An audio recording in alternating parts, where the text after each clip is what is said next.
Alors, c'est Victoria Savoie et aujourd'hui, on rencontre la députée libérale de Fabre et aussi femme de terrain, Monique Sauvé. Enchantée. Bonjour, ça me fait grand plaisir d'être ici. Et si vous me le permettez, j'aimerais tout de suite d'entrée de jeu remercier la famille Marino qui nous accueille à leur très belle ferme ce matin. Toujours un accueil chaleureux. Merci beaucoup.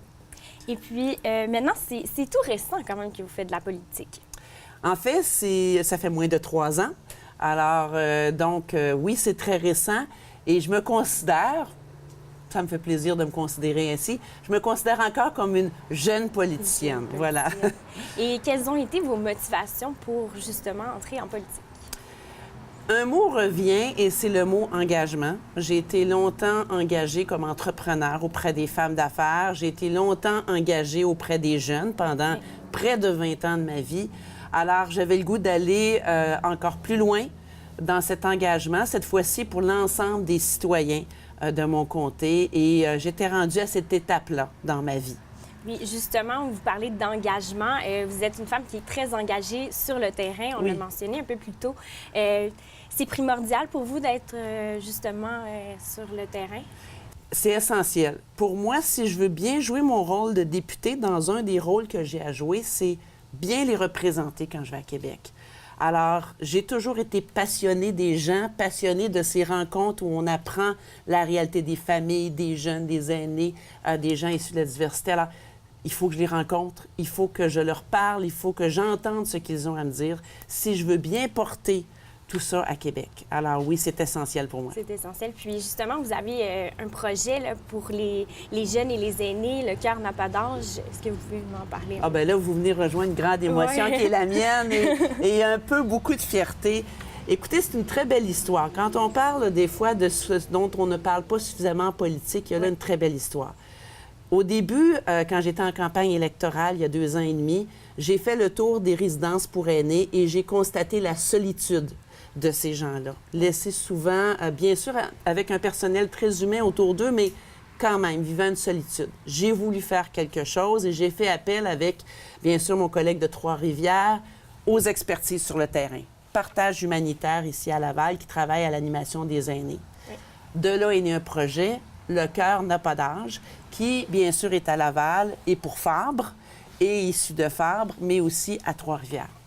Quand il y a eu le jour du budget à Québec, en mars dernier, j'ai feuilleté le document sur les crédits jeunesse et j'ai constaté, au même moment que tout le monde, qu'il y avait désormais un nouveau programme au budget pour favoriser ce type de projet et comme modèle, le projet Le cœur n'a pas d'âge. Alors, d'une réalité de terrain que j'ai constatée, que j'ai menée avec l'expertise, donc très importante à Laval et dans le comté, bien, de là est né un résultat concret qui se poursuit encore aujourd'hui. Alors, c'est une belle fierté que j'ai, une belle émotion. Et puis, justement, plus concrètement, c'est quoi les actions que pose le projet Le cœur n'a pas d'âge? En fait, c'est vraiment de former des jeunes dans une action bénévole auprès des aînés. Ça peut prendre toutes sortes de formes, des activités ludiques. Ça peut être aussi bien très concrètement un jeune qui est formé par partage humanitaire avec, par exemple, l'École internationale. Ce jeune-là va participer à une activité dans un CHSLD auprès d'aînés pour partager avec l'aîné leur connaissance de la musique. Alors, à l'aîné, ben, c'est de lui dire quels étaient les chanteurs que tu aimais dans ton temps. Oui. Et le jeune qui partage ses choix de musique. Alors, ça peut être ce type d'activité-là, mais c'est de créer des liens intergénérationnels, très important, de favoriser le bénévolat chez les jeunes et de briser la solitude.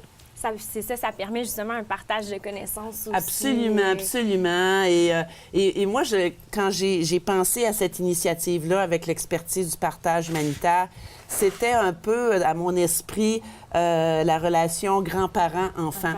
C'est un peu ça qui était un peu ma réflexion et mon désir d'action. Puis là, vous avez été fondatrice, directrice du Carrefour Jeunesse Emploi à Laval pour près de 20 ans. Oui. Donc, nécessairement, ce bagage-là a dû avoir une répercussion sur comment vous faites la politique. C'est une grande passion de ma vie et la relation que j'ai avec mes citoyens de Fabre, c'est une grande passion de ma vie, même si elle est récente. C'est sûr que d'aider les jeunes, de soutenir, d'accompagner les jeunes vers un succès, pour moi, c'était excessivement important. Et bien sûr, aujourd'hui, j'ai toujours un petit réflexe, accompagner les gens, soutenir les gens. J'ai une équipe extraordinaire qui accompagne les citoyens qui viennent au bureau de comté. Alors, ce travail-là, de pas juste dire voilà ce que j'ai fait, c'est pas ça qui est important. C'est vraiment d'écouter le citoyen et de pouvoir l'accompagner. Parfois, c'est juste d'avoir l'accès à l'information ou de trouver une solution. Et ça, c'est un peu mon bagage d'intervention, d'accompagnement, d'aide spécifique à chaque personne qui déteint un peu sur ma volonté de faire de la politique de cette façon-là. Puis justement, avez-vous pris des actions auprès de la population pour la réussite scolaire, la recherche d'emploi?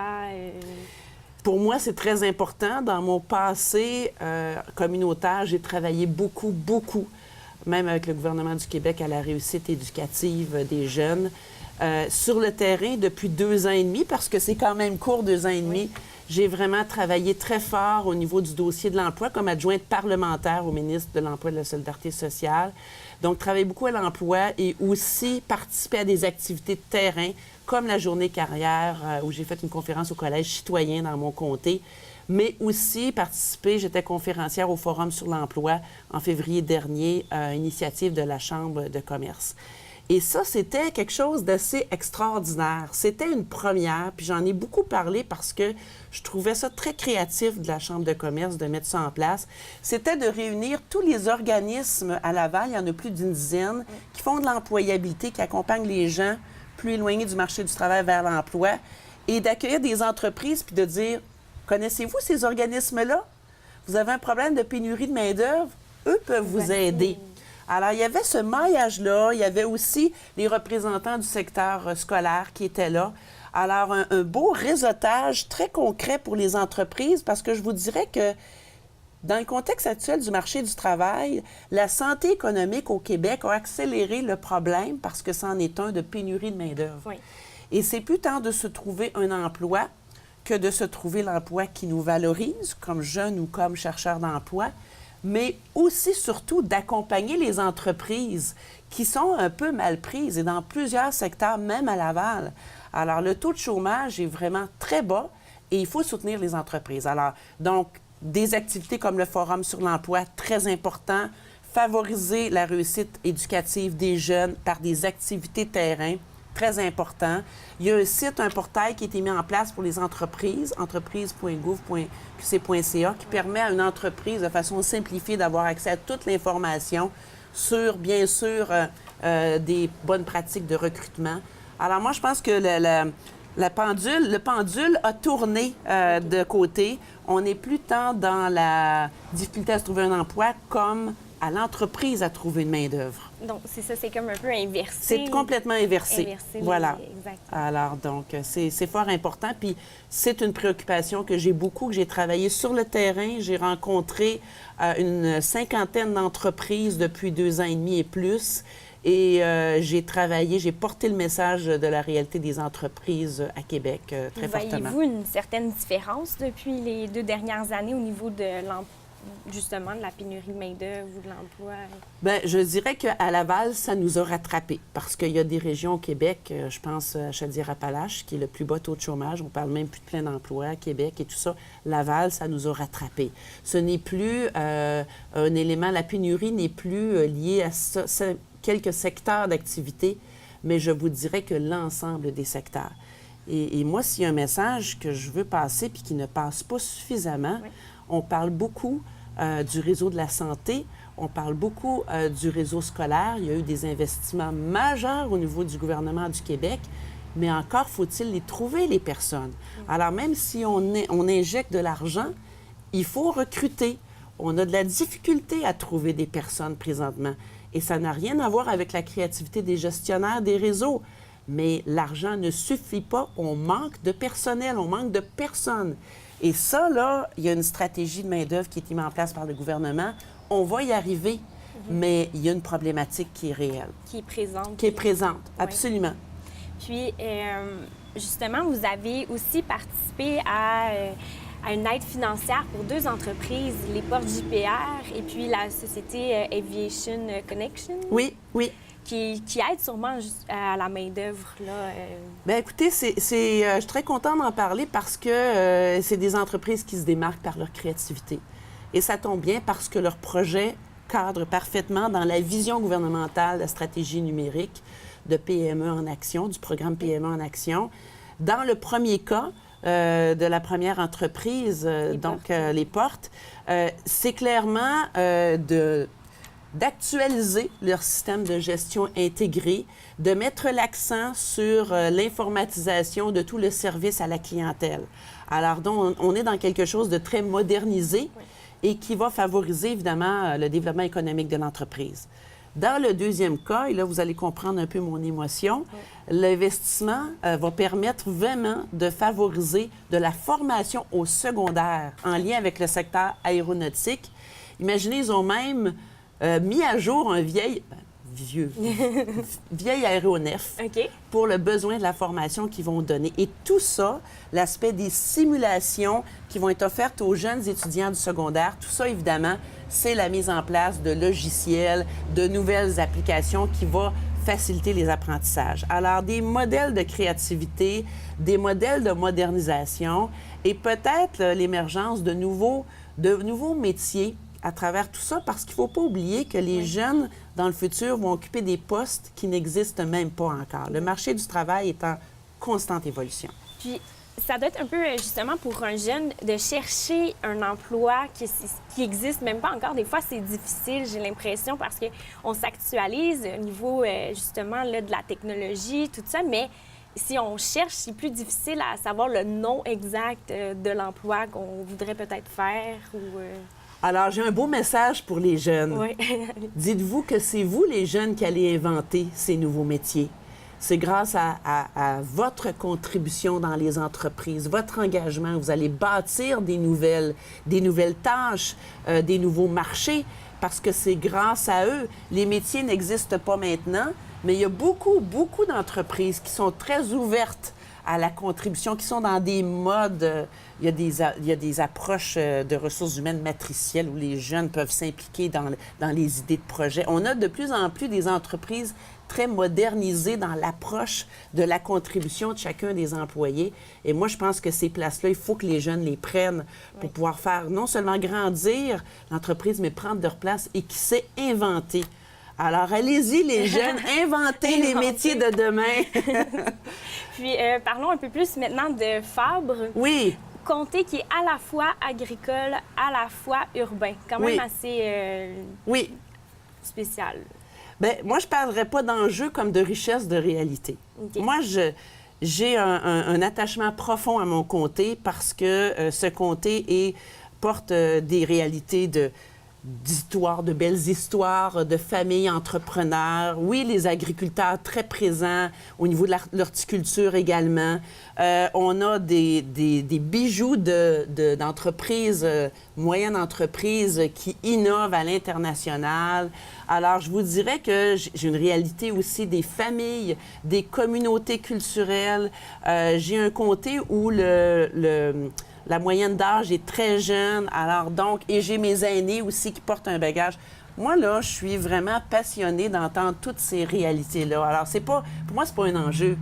C'est vraiment une richesse d'avoir, dans un même petit territoire en termes de kilomètres, d'avoir cette multiplication de réalités. C'est ça, justement, c'est très vaste, hein? Vous avez plein voilà, c'est très vaste, c'est très varié. Et encore une fois, beaucoup de belles réalités familiales qui me touchent toujours de très près parce qu'on parle souvent, quand on va à Québec, la reprise d'entreprise, la relève familiale, c'est difficile. Je dis pas à Fabre. Pas à Fabre du tout. Avez-vous, par exemple, ben mon Dieu, écoutez, il y en a tellement. Je pourrais parler de la famille Brisebois, qui est une histoire extraordinaire. Je parle ici, je suis à la ferme Marino. C'est 5 générations. Alors donc, écoutez, il y a des histoires au niveau des entreprises, au niveau de l'agriculture. Donc, les grands-parents ont parti l'entreprise et puis les enfants, les petits-enfants, c'est extraordinaire. Alors, c'est vraiment extraordinaire. Ils ont su ils ont su faire valoir les valeurs, partager les valeurs, maintenir ces valeurs-là et la passion de l'entreprise. Alors, c'est exceptionnel, vraiment. D'ailleurs, je les salue toutes, ces familles extraordinaires qui m'apportent une émotion à chaque fois quand je connais un peu plus leur histoire. Maintenant, on va parler plutôt de votre côté femme. Vous avez été directrice régionale de la région de Montréal pour les femmes d'affaires du Québec. Oui.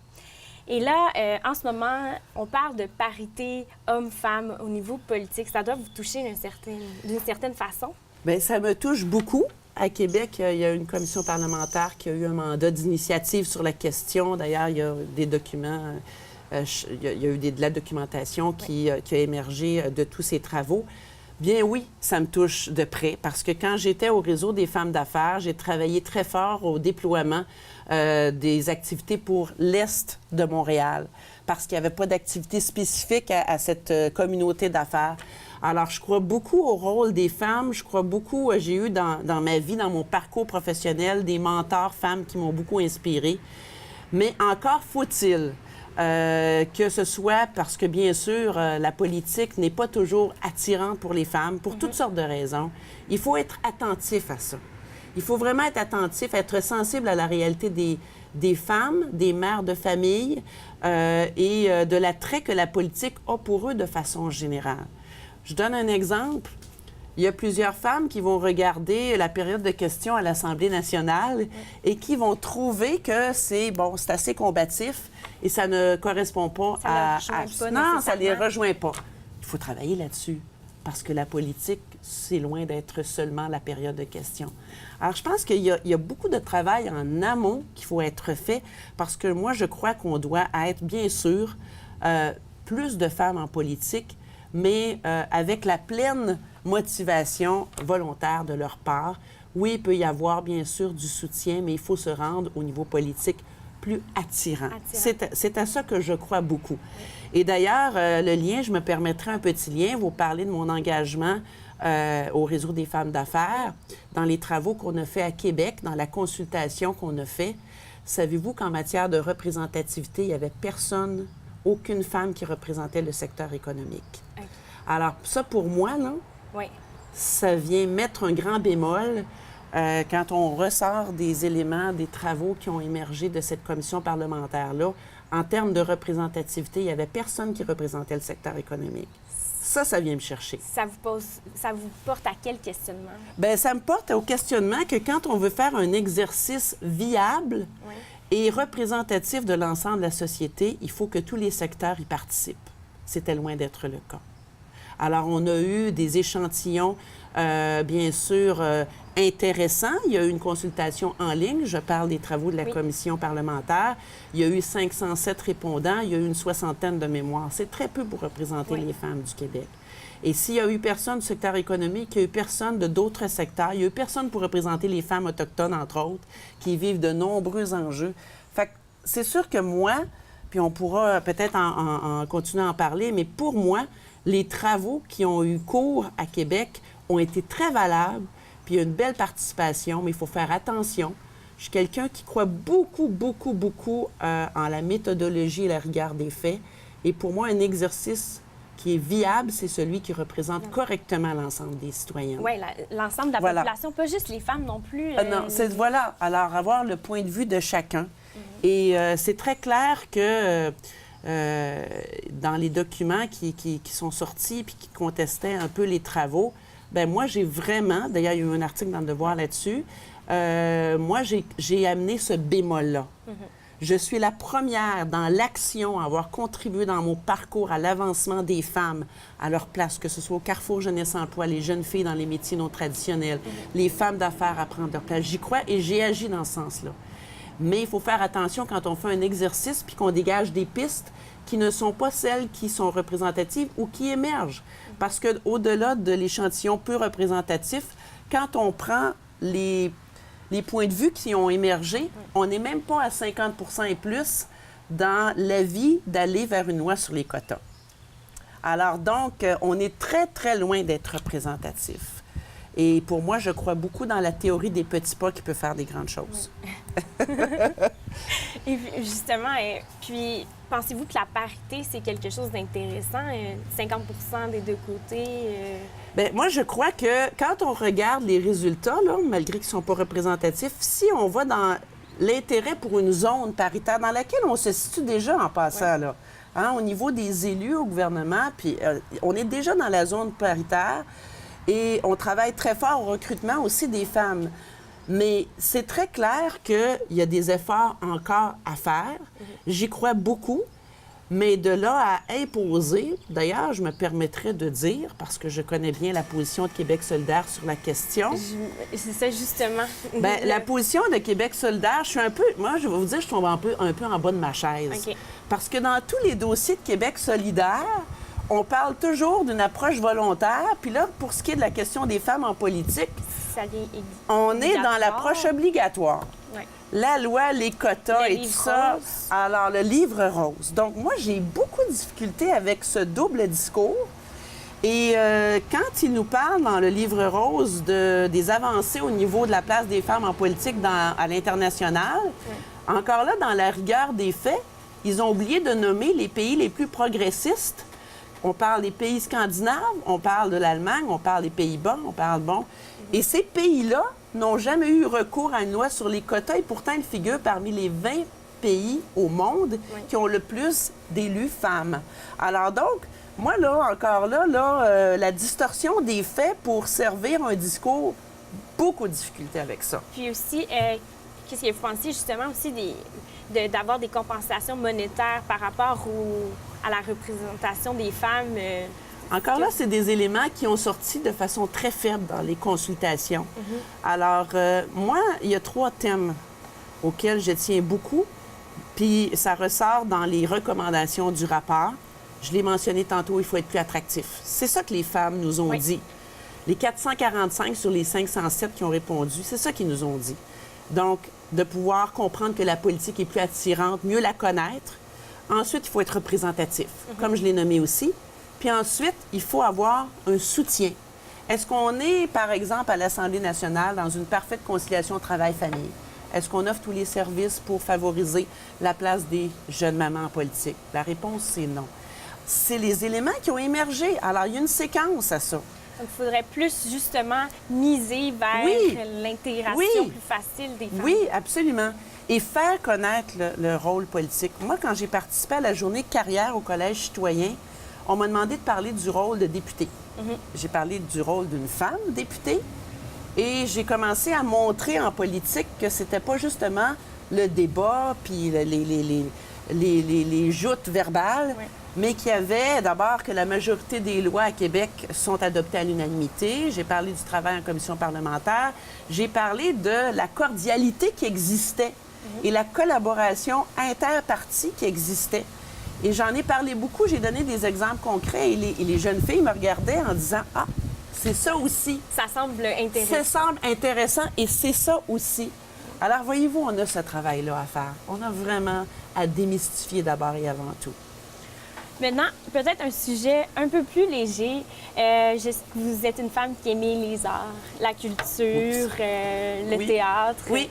Est-ce que vous pensez que c'est quelque chose qui est bien, justement parce que ça vous apporte une certaine ouverture d'esprit? Je pense que ça serait un peu prétentieux de ma part de dire que grâce à la culture, je suis quelqu'un d'ouvert d'esprit.